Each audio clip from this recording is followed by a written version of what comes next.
আসসালামু আলাইকুম। আশা করি সকলেই ভালো আছেন। প্রাথমিক শিক্ষক নিয়োগ বিজ্ঞপ্তি কিন্তু অলরেডি প্রকাশ করে দিয়েছে। সো চাইলে ফুল ভিডিওটা যদি আপনারা দেখেন বিষয়টা বুঝতে পারবেন এখান থেকে। তো প্রাথমিক শিক্ষক নিয়োগ বিজ্ঞপ্তি যেটা আপনারা এতদিন গভীর আগ্রহে ছিলেন, তো অলরেডি কিন্তু এটা প্রকাশ করে দিয়েছে।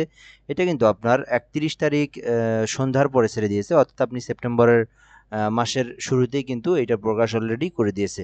সো আপনারা এখান থেকে কিভাবে আবেদন করবেন, কবে আবেদন শুরু হবে এবং এখান থেকে যোগ্যতাগুলো A to Z আপনি সুন্দর করে দেখলে বিষয়টা বুঝতে পারবেন। সো ফুল বিষয়টা দেখবেন। পাশাপাশি বলব আপনি যদি আমাদের চ্যানেলটাতে নতুন হয়ে থাকেন, জবস প্লাস বিডি চ্যানেলটাতে অবশ্যই সাবস্ক্রাইব করে রাখবেন। এই চ্যানেলের মধ্যে আপনি সকল ধরনের সরকারি বেসরকারি জব রিলেটেড ভিডিও পাবেন। পাশাপাশি আপনি প্রাইমারি ১৯তম নিবন্ধনের কিন্তু বিষয়গুলো আপনি জানতে পারবেন। তো ১৯তম নিবন্ধনও কিন্তু ৩ তারিখে প্রকাশ করা হবে। অলরেডি কিন্তু এখানে বলা আছে যে সভা হবে এই যে আপনার মাধ্যমিক, বেসরকারি মাধ্যমিক। তো এখান থেকে কিন্তু আপনার বলাই আছে ৩ সেপ্টেম্বর ২০২৫-এ ১১টায় কিন্তু সভা হবে। এই সভা থেকে আপনার অধ্যক্ষ, উপাধ্যক্ষ, প্রধান শিক্ষক এবং সহকারী প্রধান শিক্ষক নিয়োগের যে আলোচনা আছে, এই আলোচনা করে কিন্তু প্রকাশ করা হবে। এটাও কিন্তু বলা হয়ে গেছে। ঠিক আছে? তো অলরেডি কিন্তু আপনারা প্রধান শিক্ষক, প্রাইমারি শিক্ষক, তারপরে আপনার ১৯তম সকল সার্কুলারগুলো কিন্তু আপনারা সেপ্টেম্বর মাসে পেয়ে যাচ্ছেন। তো এটা কিন্তু একটা দারুণ খবর। তো আপনি এই সুযোগে আপনি কিন্তু যদি একটা প্রিপারেশন নেন, ২ টা সম্পর্কে আপনি ২ টাতেই আপনি কিন্তু পরীক্ষা দিতে পারবেন। তো পাশাপাশি হচ্ছে বিষয়টা হলো দেখবো এখান থেকে এর পাশাপাশি যে বিষয়টা সেটা হচ্ছে ডিপ্লোমা যারা আছে তাদের জন্য কিন্তু নিয়োগ বিজ্ঞপ্তি প্রকাশ করা হয়েছে। অর্থাৎ ডিপ্লোমা যারা কোর্স করছেন ৪ বছর মেয়াদী বিভিন্ন কোর্স থেকে যতগুলো ট্রেড আছে সকল ট্রেডের জন্য কিন্তু নিয়োগ বিজ্ঞপ্তি প্রকাশ করা হয়েছে। এখানে ক্রমিক নাম্বার দেখতেছেন ১৩০, এই যে ১৩০। তো এখানে ৯৯ থেকে ১৩০ পর্যন্ত আছে। অর্থাৎ এই যে ৯৯ একদম প্রথম পৃষ্ঠাতে যাই আমি।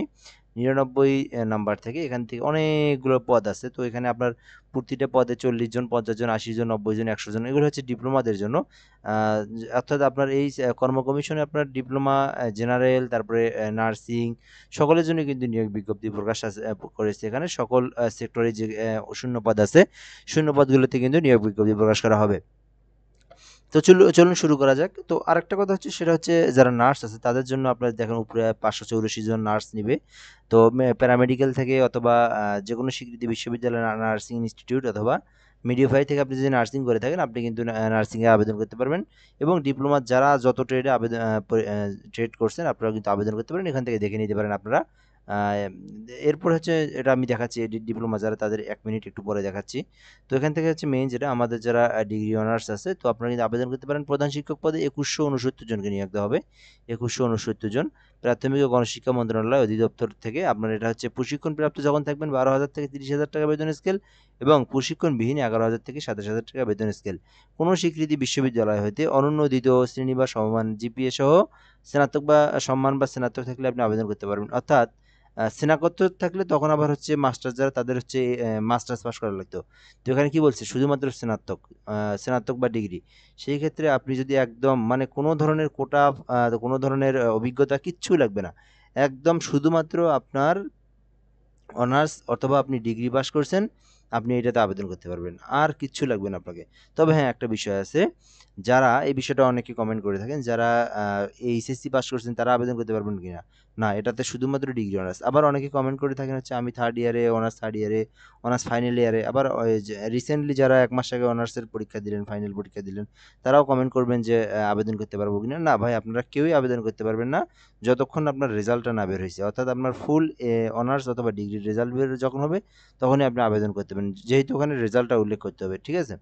তো এরপর এই বিষয়টা জানার পর আমাদের এই নাম্বার বিভাগের যে বিষয়টা এটা আমাদেরকে জানতে হবে। এটা বলা হয়েছে এখানে শিক্ষা জীবনে কোনো স্তরে ৩য় বিভাগ অথবা সমমানের জিপিএ অথবা ৩য় শ্রেণী অথবা সমমানের সিজিপিএ গ্রহণযোগ্য হবে না। অর্থাৎ আপনি শিক্ষা জীবনে এসএসসিতে যদি আপনি 2 পয়েন্টের নিচে পান আবেদন করতে পারবেন না। এইচএসসিতে যদি 2 পয়েন্টের নিচে পেয়ে থাকেন আবেদন করতে পারবেন না। এবং আ এবং আপনার ডিগ্রি অনার্সেও কিন্তু 2 পয়েন্টের নিচে থাকা যাবে না। বিষয়গুলো একটু মাথায় রাখিয়েন। হ্যাঁ?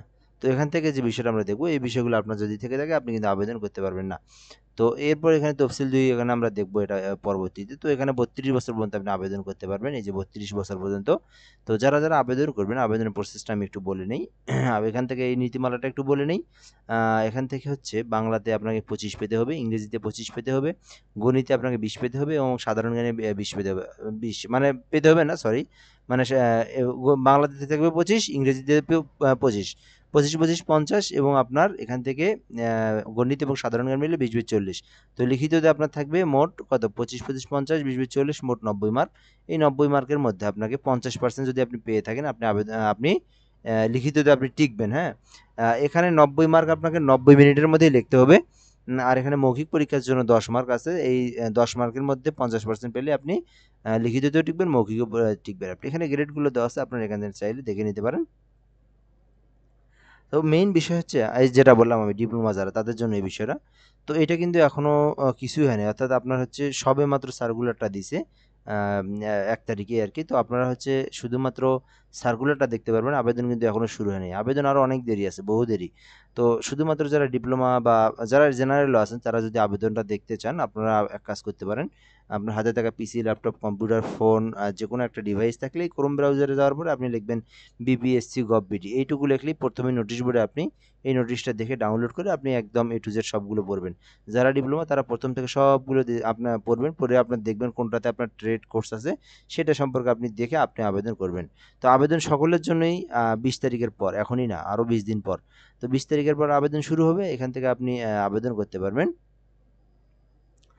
তো এখানে আমরা দেখব বিষয়টা। এরপরে আমাদের যে মেইন বিষয় আরেকটা দেখব সেটা হচ্ছে অনলাইনে আবেদন পত্র পুরনো ফি জমা দানের তারিখ আপনার হচ্ছে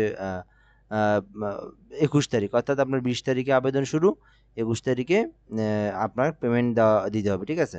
তো এই বিষয়টা আমরা দেখলাম। এরপরে হচ্ছে আপনার যে বিষয়টা দেখবো এখান থেকে ইউজার আইডি দিয়ে পেমেন্ট করতে হবে, এটা 21 তারিখে। তো এখনই না, আরও 20 দিন পরে। তো আবেদনটা যে আপনি করবেন, আপনি আবেদনটা কিন্তু আপনি আমাদের মাধ্যমে করে নিতে পারবেন। আমাদের মাধ্যমে করে নিতে চাইলে 20 তারিখের পর একটা মোবাইল নাম্বার দিয়ে রাখবো, এই নম্বরে আপনাকে যোগাযোগ করতে হবে, তাহলে কিন্তু আপনি আমাদের মাধ্যমে আবেদন করে নিতে পারবেন। তো নাম্বারটা দিয়ে রাখি 0158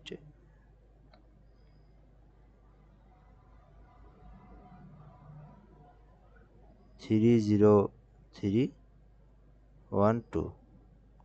20 তারিখের পর আপনি এই নাম্বারে যোগাযোগ করলে আপনি আমাদের কাছ থেকে আবেদন করে নিতে পারবেন। তো এর আগে কিন্তু আপনার যোগাযোগ করার কোনো নাই আর কি। তো এখানে আপনি 20 তারিখের পর আপনি যোগাযোগ করলে এই নাম্বারে 01775830312 এই নাম্বারে আপনি যোগাযোগ করলে নিখুঁতভাবে সুন্দরভাবে আপনার আবেদনটা করে দেবো। আমরা কিন্তু একদম প্রতিদিন আমরা 20, 50, 40, 30টা কিন্তু আবেদন করে থাকি। আমাদের কাজটাই এটা। তা আপনারা যদি আমাদের থেকে আবেদন করে নেন 100% সুন্দরভাবে নিখুঁতভাবে আবেদনটা করতে পারবেন। ঠিক আছে? তো যারা আবেদন করবেন তারাও আবেদন করতে পারেন। এখানে একটু বিষয়টা বলে নিই, মুক্তিযোদ্ধা কোটা আছে, কোটার বিষয় যেটা, সেটা হচ্ছে আপনার 93% হচ্ছে মেধাভিত্তিক কোটা থাকবে, 93% মেধার মাধ্যমে, এবং আপনার মুক্তিযোদ্ধা কোটা থাকবে হচ্ছে 5%, অর্থাৎ শুধুমাত্র যারা মুক্তিযোদ্ধার সন্তান তারাই আবেদন করতে পারবে। সরি, 5% কোটা পাবে। নাতিপুতি যারা আছে তারা কিন্তু এবার পাবে না, এটাও কিন্তু ক্যান্সেল করে দিয়েছে। এবং পাশাপাশি আপনার তৃতীয় লিঙ্গ যারা আছে তাদের 1%, তারপরে হচ্ছে যারা প্রতিবন্ধী আছে তাদের 1%, এই মোট 7%। অন্যথায় আপনার কিন্তু মেধাভিত্তিক 93% কোটা। এই বিষয়টা আমরা জানলাম। তো এখানে বাংলাদেশের প্রার্থীদেরকে আবেদন মানে বাংলাদেশের প্রার্থী যারা আছে শুধু তারা আবেদন করতে পারবে। তো এরপরে যারা আছে আবেদনের জন্য যখন আবেদন করবেন, যারা নিজেরাই আবেদন করবেন, 300x300 পিক্সেলের একটা ছবি এবং 300x80 পিক্সেলের একটা স্বাক্ষর লাগবে। তো এখানে পেমেন্টের বিষয়টা একটু বলে নেই।